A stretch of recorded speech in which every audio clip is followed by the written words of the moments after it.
Welcome to Spirits Podcast, a boozy dive into mythology, legends, and folklore. Every week we pour a drink and learn about a new story from around the world. I'm Amanda. And I'm Julia. And this is episode 97, Clowns. Yeah, I faced a big fear in this episode by making it. I am right there with you in the fear because you made me endure some things, and now we get to share those with our audience. I did. I'm so glad that I made us record that as you watched it. You'll see what we're talking about in just a few minutes, but I'm sorry, and also I love you.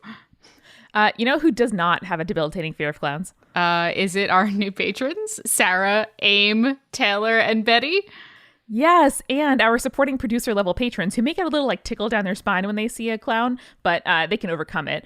Philip, Julie, Christina, Eeyore, Josie, Amara, Ella, Neil, Jessica, Maria, Ryan, Phil Fresh, and Deborah. You all can fight the evil clown that is clearly the main villain in Stephen King's It. Thanks as well to our legend level patrons, Alyssa, Zoe, Cassie, Sarah, Sandra, Audra, Mercedes, Jack, and Leanne. Now, these legend level patrons are going to be receiving a 20% off coupon to our brand new merch store when it opens in just 2 weeks. Everybody on October 17th that's pledging to our Patreon at the $4 tier and above are going to get that special coupon. We're not going to give that discount again. We are not going to give it after October 17th. So if you want to get in on it, you have 2 weeks left. And let's just say that merch is sweet. We've seen all of the mock-ups. They're all gorgeous. I am so excited to share it all with you. And we are posting a new hint about what the new items could be on our Patreon, public for everyone to look at. That's at patreon.com/spiritspodcast. So, Amanda, do you remember the drink that I made us this episode? I remember it being orange, the color of horror. Yes, orange is the color of horror. It was called a Killer Clown Cocktail. It featured, of all things, Sour Patch vodka, which I made myself. You did. It felt like refined college. Like, yes, we have been graduated for 4 years. And yes, we do steep candy with vodka. Yeah. Sometimes you gotta do what you gotta do. And when it's Halloween time, you use that candy to your advantage and you make it boozy. Jules, do you have a recommendation for me this week? What you been watching? I do.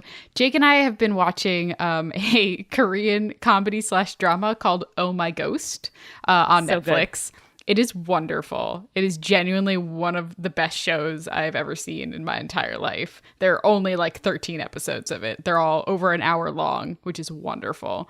It is about a girl who can see ghosts, who works at a restaurant with a really famous chef, and is kind of in love with him.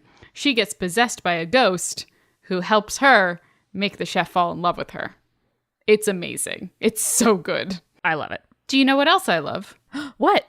I love our sponsors for this episode. Whoa, you mean Calm and Audible? I do mean those.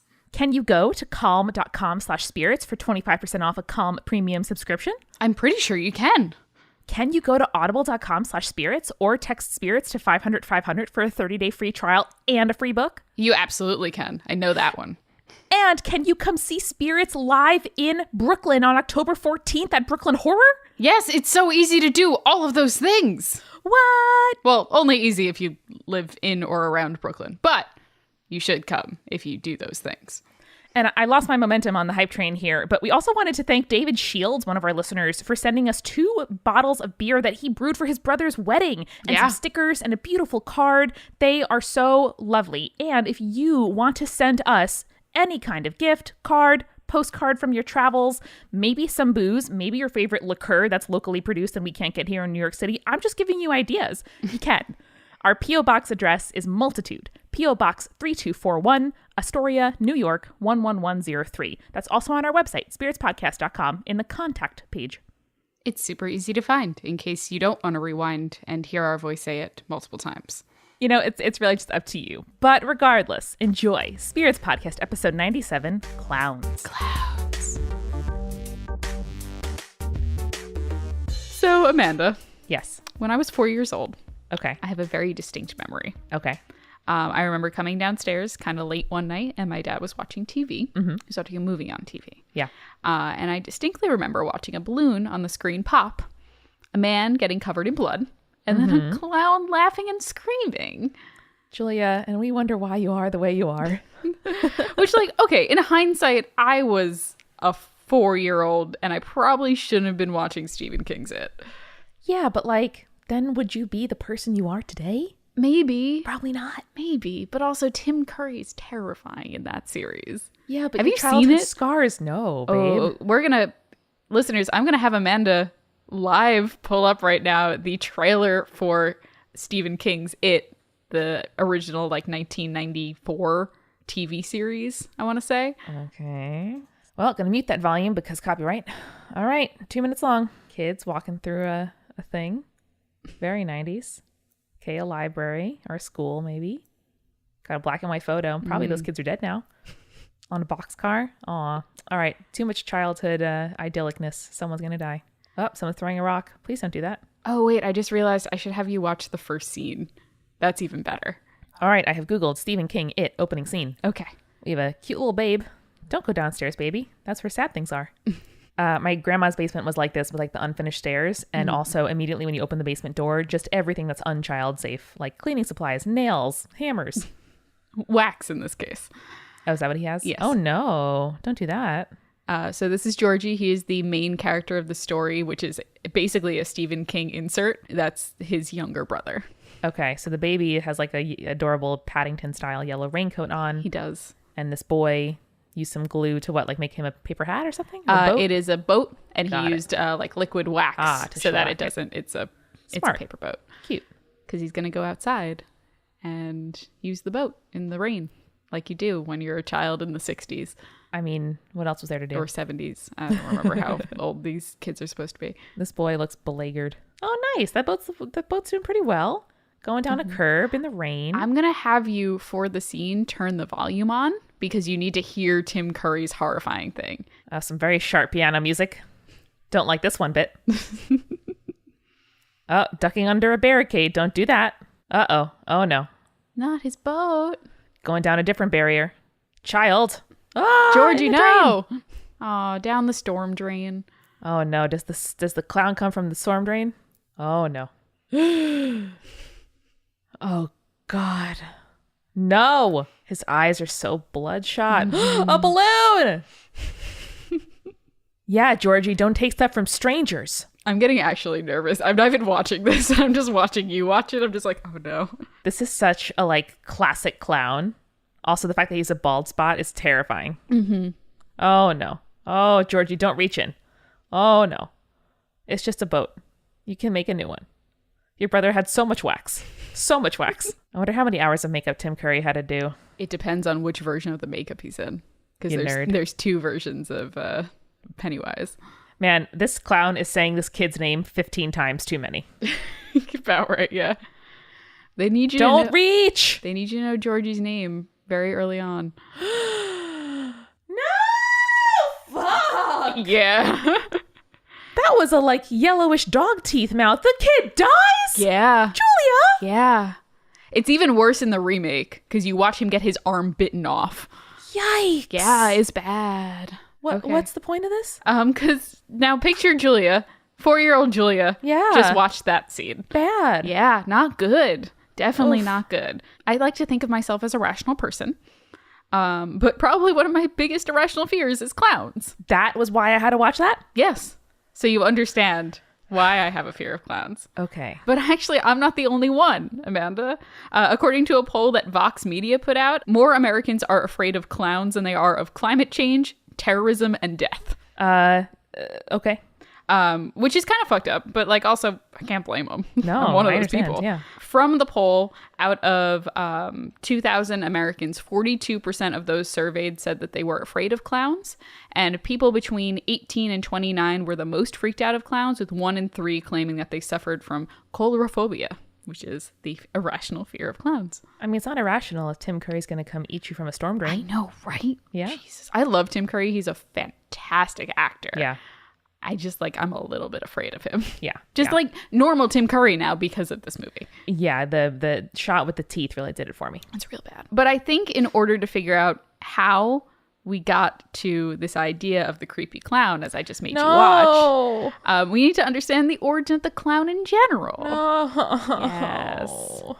Yes. That's this whole episode. It's just going to be clowns. Oh, my hands are sweating already. Okay. I'm going to establish that we know like several people who like do clowning as like a profession or like have studied and clowning. We really respect it. It is an art. It is an art. It is very interesting. We're not talking about theatrical clowning. We are going to talk about theatrical clowning, but I want to establish that theatrical clowning is different from creepy ass clowns that were just like are terrifying. Yes, that's true. Okay, cool. Establishing that off the bat. Both of us studied Commedia dell'arte in high school as part of our theater training, Amanda. I did. Do you remember anything about it?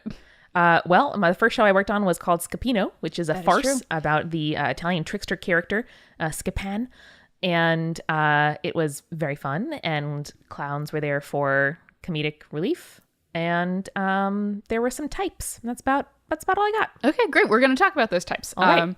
Specifically, the clown as we know it now came from the Zani archetype in Commedia dell'arte, which is the servant / trickster, which there's many different servants / tricksters, such as Scapin. So we actually get the word zany from Zani. Ooh, which is didn't really know cool. that. In turn, the Zani itself is derived from the, quote, rustic fool character in ancient Greek and Roman theater. All right.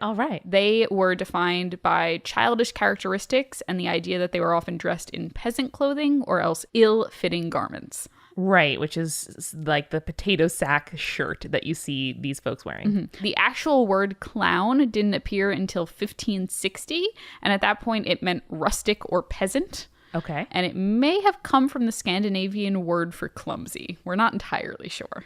Yikes. I bet that came from a lettered individual in the higher ranks. Probably. By 1600, the term was being used for fool or jester and even appeared in the works of Shakespeare like Othello and The Winter's Tale. Yes. Actually, let's take a quick detour and talk about Shakespeare's clowns. I'm actually surprised that it came about so recently. That would be like something that arose for the first time in like the 1920s or 30s, being a like trademark of art being made today, which doesn't seem that wild. But looking back, it seems like the past is the past, once and forever. Mm-hmm. So it surprises me that Shakespeare was born the same century as like the word clown first arose. Isn't that weird? Yeah. So talking about Shakespeare's clowns, Shakespeare tends to use Commedia dell'arte style in that there are two types of clown. There's the rustic country bumpkin or the professional fool. Yes. For example, Costard in Love's Labour's Lost is funny because compared to the noble characters he's surrounded by, he doesn't have the same characteristics as everyone else. So he's specifically funny by his own terms. And not having the same social training as other people and like making like quote unquote like clumsy errors or whatever, that often is the basis for the humor. Or using crasser language or just being kind of, I call that like sort of fish out of water character. Yes, absolutely. And then the professional fool tends to appear in tragedies, such as Othello. Lear, yeah. So they play servants or companions to kings.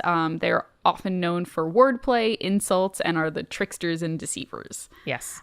So they're the reality check of the show, which is what the source I was using said that about them. And I'm like, I really like that. That's fucking true. They bring down the other serious characters to their level. Yes, they do. Like the whole scene with the porter in Macbeth. I was just thinking about that, where, here's a bunch of murders. Oh, nope, here's a bunch of sex jokes from a guy who's drunk. Yep. And always it gives one of those. Gives the crowd a little bit of a moment to regroup. That's how our director characterized it anyway, to kind of help the actors understand what they were doing, and not just seem like completely random in the middle of the play. But it also is like deeply grim when there is this like dramatic irony of a character, being foolish or whatever, just funny, when there's something very serious going on that only the audience knows about. Yeah, and Shakespeare does that so well, honestly, especially utilizing like comedy to kind of, if it was just so grimdark all the time, Shakespeare wouldn't be as good as it is. Yeah. Yeah. So the next evolution of the clown is the harlequinade,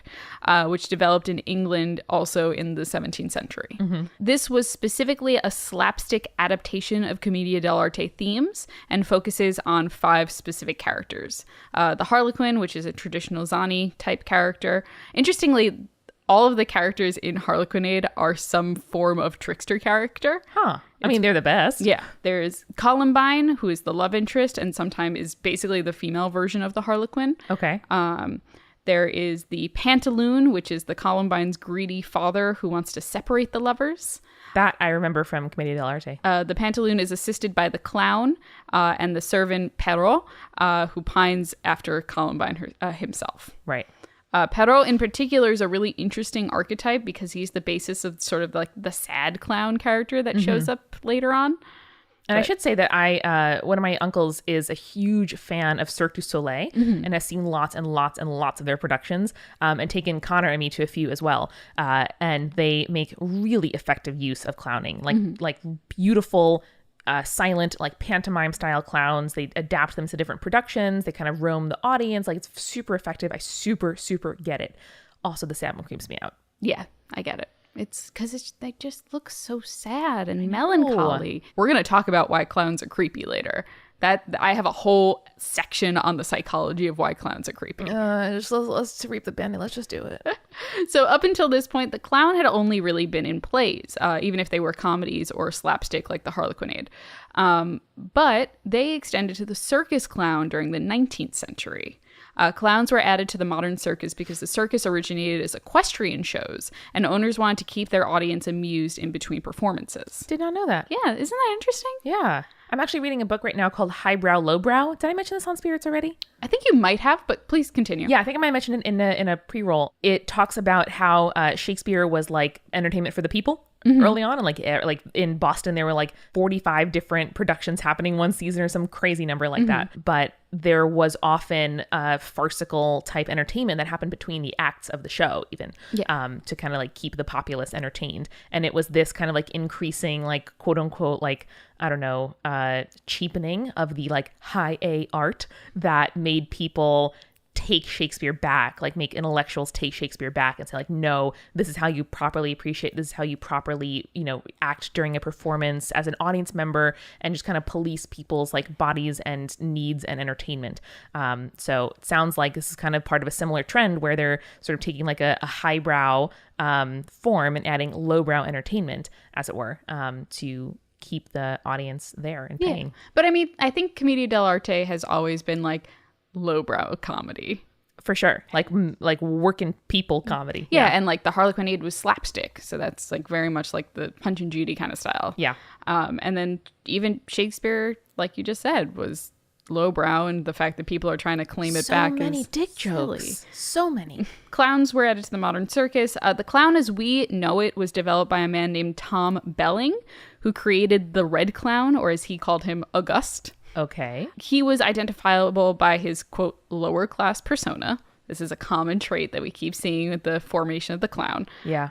He had a red nose, white makeup around the eyes and mouth, oversized clothes, and specifically oversized shoes. From here, we get the infamous Bozo the Clown. Yeah. Do you know anything about Bozo the Clown? No, only that he was the basis for a character on The Simpsons that my dad really loved, and I found very sad and creepy. Yeah, that's about right. So Bozo was actually one of the first results of franchising in early television, which is why his imagery is so pervasive in our collective memory as a country. He was originally created by Alan Livingston as part of a children's storytelling record album and like read-along book series. Right. So you buy the album, you also read along with the book. Nice. But after that, he appeared on US TV for the first time in 1949. He was well known for his blue and red costume, oversized red hair, and white clown makeup. Based on Bozo's popularity, we get the dreaded birthday clown here in the United States. Aha. From here, Amanda, we're going to transition into the evil clown stuff. I'm nervous. But first, I really, really am going to need a refill. Let's do it. Amanda, after all this really creepy clown talk, do you know what I need more than anything right now? Do you need to just like chill the fuck out for 1 second in this world? Yes, please. Do you have a suggestion for how to do that?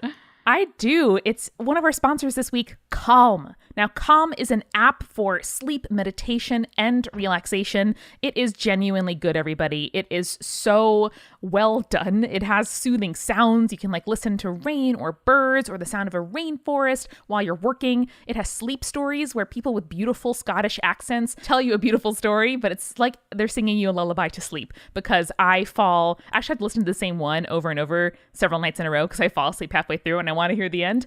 But Calm is the best way to be mindful, to learn to meditate, to get some help going to sleep. And I don't know about y'all, but if you are anything like Julia and me, that sounds like something you really need right now.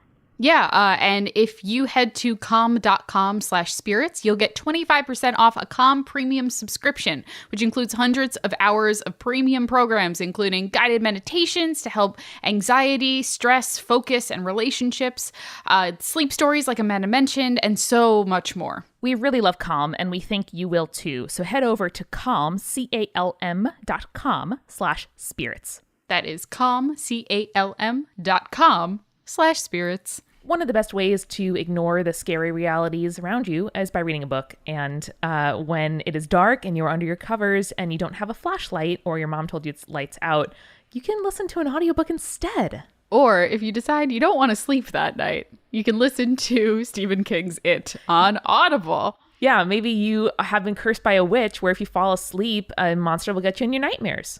You're describing Freddy Krueger. Yeah, a Nightmare on Elm Street. Aren't you so proud? There's no witch in that, but I'm proud of you anyway. Okay. Well, in any case, if you want to scare yourself, and listen, as human beings, we love scaring ourselves. It's just one of our primal things. It's like, oh my God, I'm going to die. No, I'm not. That's the best feeling. Julia, tell me about it. What is it all about? It is a story about a clown. Well, he's not just a clown. Uh-oh. Basically, his clown is how he lures children. And then he transforms into their worst fear, because basically, and I'm not exactly quoting, but fear makes children taste better. Groundbreaking. And so a group of kids called the Losers Club, they decide they're going to kill it. Okay. Because it comes around every 30 years or so or whatever, and then decides, hey, I'm going to eat some kids for like a year, and then I'm going to go back to sleep. You're like, that's fair, it. Like, you do you. Power nap. And so the kids defeat it, but they don't kill it. And then they have to come back to their hometown after 30 years to destroy it once for all. But as that's adults. A pretty interesting premise. Yeah. I think that's really cool. Well, I may actually be tempted now to sign up for a free trial on Audible and listen to this audiobook. I think you totally should. Listeners, if you want to suffer along with me, and let's be honest, I think you do, go to audible.com/spirits or text spirits to 500-500 to start a free 30-day trial, which includes a free book. And that free book could be it. Could be Sunshine and Puppy Dogs, and get you something that isn't horrifying for October, but this is what we like to do.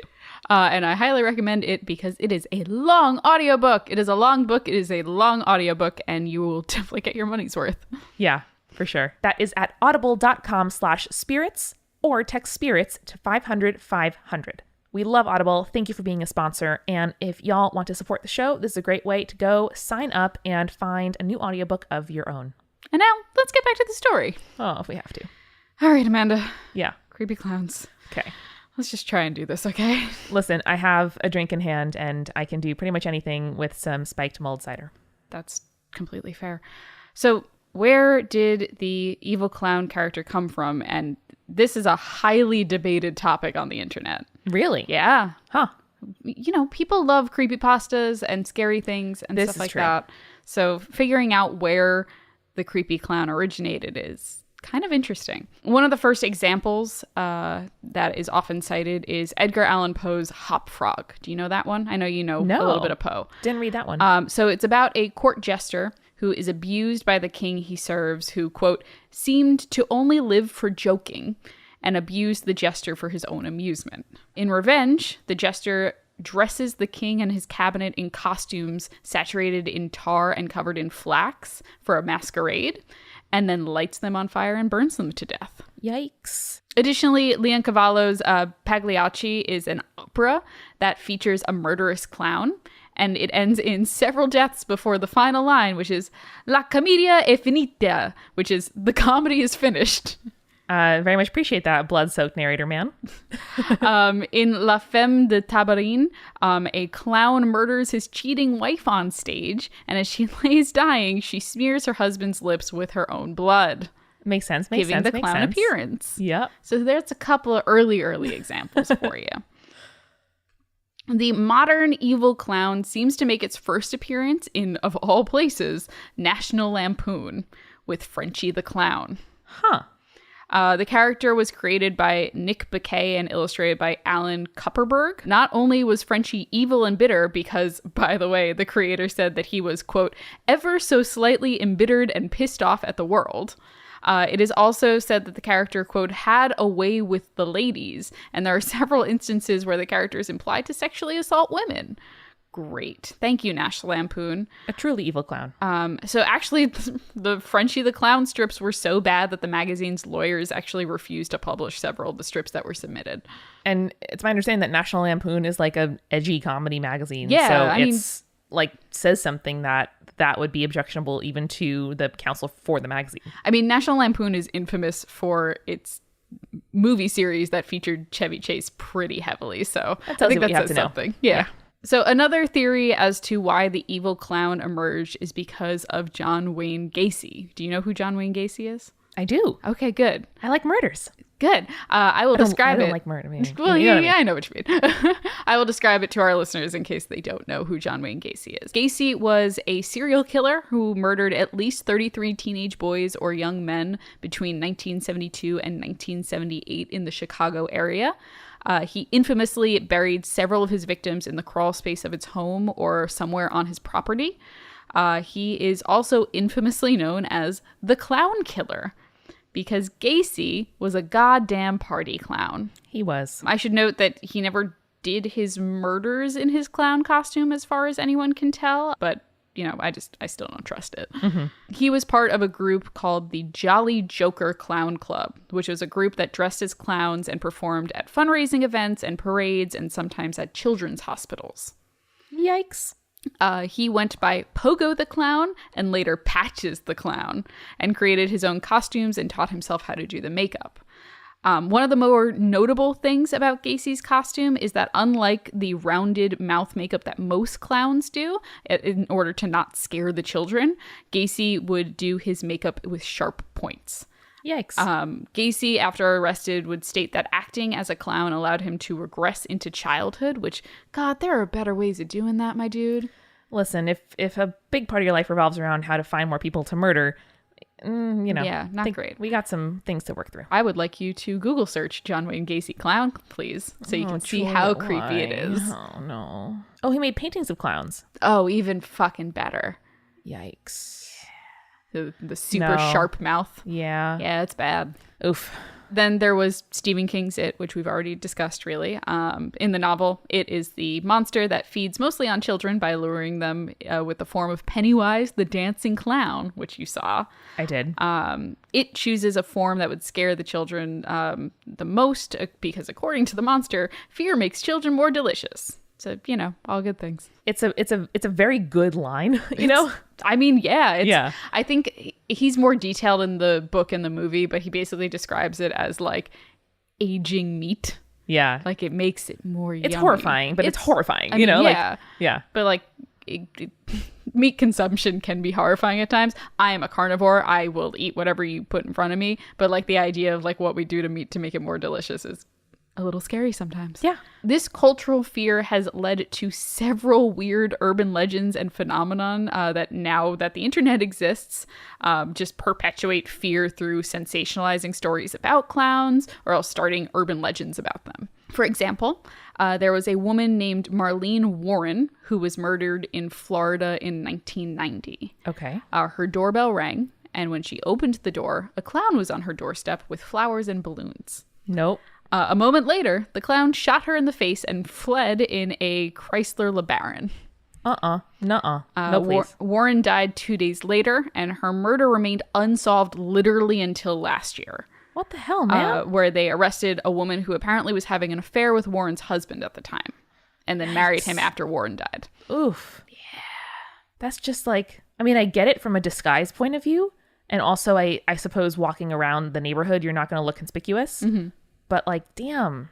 But that's a thing that people used to do. They used to hire people like singing telegrams. Yeah, people to show up with costumes. Yeah, at your doorstep. With I guess like jib jab e-cards, made that no longer necessary thank for God. us. I would never answer my door no. if I saw a fucking clown on my doorstep. I had a discussion with my partner very early on. Like, I don't like surprises, man. No. If you want to do a surprise, run it by Julia. If she says no, don't do a surprise. That's fair. That is true. And then there are the phantom clown sightings that have been happening since 1981. No! Phantom clown sightings since 1981. No! The first sighting was in Brookline, Massachusetts, where children said that... creepy place, let me just say. Have you been to Brookline, Massachusetts? Yeah, a bunch of haunted fucking houses, y'all. All right, whatever. Children said that a man dressed up like a clown tried to lure them into a van. Nuh-uh. This Stranger danger, especially when clowns. This being the 80s obviously led to a panic with sightings throughout the Midwest and Northeast. It spread over the next 30 years with sightings in Phoenix, Arizona, all the way to New Jersey, and even Honduras. Good God. I should note that no police officer has ever seen any of the evil clowns. That would be too easy, Julia. I know. Come on. But several police departments have said that they've investigated the reports. And I guess no... And not much. No dice. No. Yeah. It's like, the kids said they saw a creepy clown. We didn't see a creepy clown. Case closed. Don't worry about it. Bloop. There is one confirmed evil clown, and I put confirmed in quotes here. Okay. Known as the Northampton Clown, who became an internet sensation because he would stand motionless in Northampton streets in England since 2013. Just like dressed as a clown being creepy. Oh, that's very good. There was a whole spat of evil clown sightings in 2016, as you might remember. Do you remember the evil clown sightings? I might have blocked it out. What was this all about? That's fair. The first of these sightings supposedly occurred in August in South Carolina when a 9-year-old told his mother that 2 men dressed as a clown tried to lure him into the woods. Yikes. By mid-October, clown sightings and attacks had been reported in nearly every state of the United States, in 9 out of 13 provinces in Canada, and in 18 other countries. I guess copycat? Yeah. Wow. The internet makes it so that like these people be like, I saw a creepy clown somewhere, and then everyone's like, well, we also saw creepy clowns. Or people go out and they dress like creepy clowns. Well, it primes the witnesses to see them, and it unfortunately probably gives ideas to people who want to sow discord and mayhem at best and commit crimes at worst. Yeah. A lot of these were just people pulling pranks, but there were some people that took it very seriously. For example, the Russian embassy in London issued a warning for Russian and British citizens because of the clown scare. Man, embassy warnings are very serious, but sometimes they're also very good. Yeah. A bunch of news outlets reported ridiculous stories about how there was going to be a clown-initiated attack purge style. No. On October of 2016, October 31st of 2016. Yeah. That was mostly bullshit. Uh-huh. But there was an attack that happened in Orange County where a man and his family were attacked on Halloween by 20 people wearing clown masks. Oh, God. Like, just beat them up. Did they find, like, links to enemies this person may have had, or random? Nothing ever got tracked down. These people went to the hospital, but that was it. That's fucked up. Yeah. I know. Don't use Halloween as an excuse to commit crimes. No, commit it's dumb. small crimes. Small crimes. Small Be gay, crimes. do crimes. Be gay and do small crimes. Otherwise, don't. Or white collar crimes. Not anything that would like hurt a person. Do like a victimless like white collar keep crime. the system crime. That's the kind of crime that I don't endorse, Your Honor, but would enjoy reading about maybe. I'm not encouraging you to scam banks out of money, but they are insured. Right. Taxpayers fund the FDIC. Yeah. But yeah. Where really does this phenomenon of clown fear come from? Do you have any guess? I think that the exaggerated features don't help. Okay. Like red and white, I think there's something that's like confirmed and biological that the color red, we are primed to act toward aggressively or to view as a threat. Red berries are often poisonous, stuff like that. And so I think that might be just some like subliminal messaging of like an exaggerated face. So my masks are scary. Mm-hmm. But also, I mean, as adults, looking back, some of childhood is creepy. And there's just something about that link between like a childhood figure that I am like already 85% willing to believe anything from my childhood is probably creepy now. Yeah. You know? No, that's 100%. You're pretty on the head there. So we'll take our first theory from Wolfgang Zucker, who points out the fact that a clown's appearance is similar to modern cultural depictions of demons. That's true. Saying that the clown's chalk white face in which the eyes almost disappear, while the mouth is enlarged to a ghoulish bigness, looks like a mask of death. Yeah. You're right, Wolfgang. Yeah. Pretty solid. Yeah, like walk around any museum, look at death masks, look at ceremonial masks. Like this is a thing that our eyes know how to categorize. Yeah, but maybe not as a child. So Professor Joseph Derwin states that the fear of clowns develops early on, that young children, quote, are very reactive to familiar body type with unfamiliar face. Yes. And that there is a correlation to the uncanny valley effect when it comes to fear of clowns. Huh. Psychologists also point out that people tend to not like clowns because the paint does not allow a person to see their real expressions. Yeah. That's true. Additionally, a clown's actions do not align with societal standards of normal, which can activate a fight or flight reaction in children. Yeah, yeah. Like if you see a like goofy guy just dancing around, you're like, I've never seen anyone do this before. He needs to stop. This is not okay. Julia just did the car dealership noodle man dance, and it was very terrifying. No, please stop. Why is my noodle dance terrifying? It's because it goes against societal expectations of what's normative for bodies. That's fair. In particular, clowns are psychologically frightening because they hide their faces. This is called de-individuation, which is a state in which one's identity is hidden, and as such, they no longer act like themselves. Which makes sense when you consider its origins, right? Like as a figure that is supposed to be depicting a general concept, not like a person with motives or a character with motives, but an archetype. Exactly. That was one of the most fascinating things that I learned about in our theater program. The fact that like it was really around like Fordian, concepts and the kind of rise of the novel that characters started being a thing we cared about and wanted to read about. Before that, it was all about known figures doing tales that we probably knew already, like folk tales, or archetypes, like in the Commedia dell'arte. Right. So it's, by design that a clown is meant to be like a figure and not a character. Yeah. But that's also, to people growing up now, not a thing that we expect whatsoever. Yeah, and the really interesting part is in psychology, de-individuation, when a person sees themselves as a different person, they hold themselves to different standards. And morally, this often results in personality changes, usually for the worse. Wow. And in a state of de-individuation, human beings act their worst. For example, an executioner wears a mask. Anonymous hate on the internet. Yeah.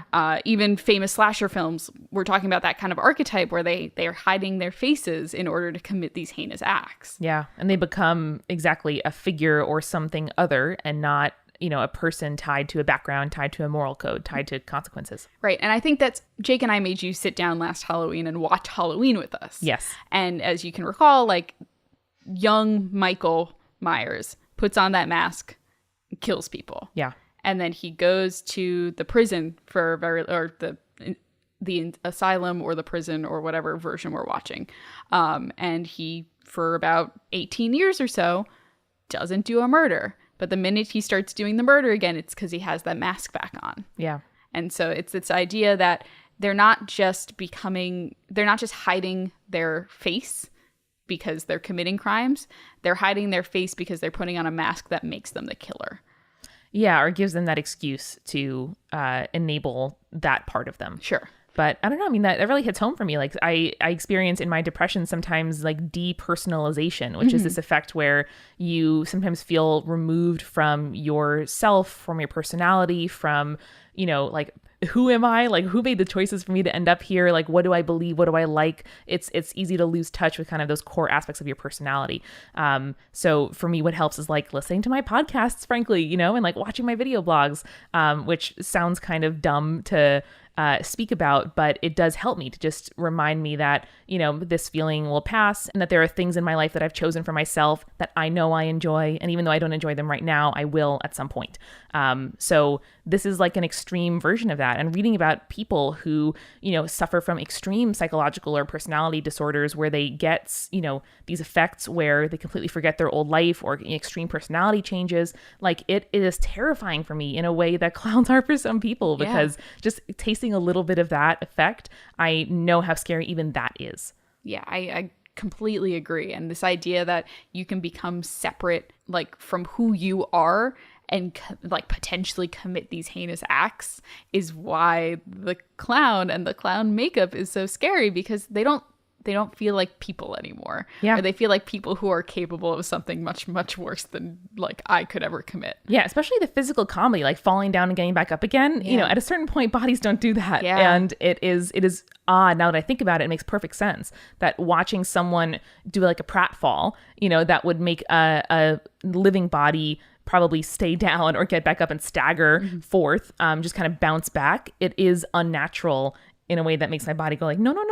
Don't do that. Yeah. Or like when one of my favorite scenes in Scapino is he rides a bike off stage and all of a sudden you hear crashing noises. I'm like, oh no, there would be broken arms and legs if that was me. Yeah. And he just walks back on stage totally fine. I'm like, yeah, no. That's part of the character too, is bouncing back from situations that he shouldn't be able to, like getting himself into impossible scrapes and then coming back out, not just physically, but also like, you know, serving two masters or being in love with two women or whatever the situation is. And if you tie that to the horror movie trope, constantly in horror movies we see, oh, the killer's been defeated, and you see him, like, for example, Mike Myers out of the window on the ground, clearly dead, and they look away for a second and then they look back and he's gone. Yep. Be like, oh no, that is not what I want. Yeah. Or even when we talked about Stephen King's It is hurt, but it's not killed, and they have to come back and kill it.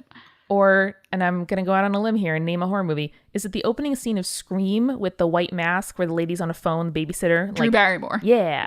That one. But that brings to mind too the kind of like the fundamental premise of the horror movie is like the violation of the social contract and the violation of private space and then ultimately of the self. And so that also is a thing that you're an impossible situation, right? Like it seems as if, okay, I have a house, I have an alarm, I have a phone, you know, I'm doing all the good things that society tells me to do, and bad things shouldn't happen to me. But that is the premise of the movie, is sometimes they do. And sometimes, you know, the life looks impenetrable and yet something bad happens anyway. So, and it's so interesting that you picked Scream for that example, because Scream really is a commentary on the horror film up to that point, and the idea that the horror movie, there are certain societal contracts in a horror movie. So it's like, if you have sex, you'll die. Yeah.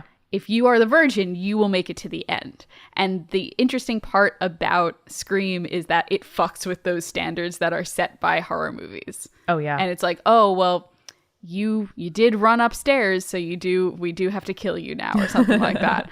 It's really, really interesting that you picked that one as an example too. I really enjoy that. Regardless of why we hate clowns, evil clowns are a pretty universal thing now.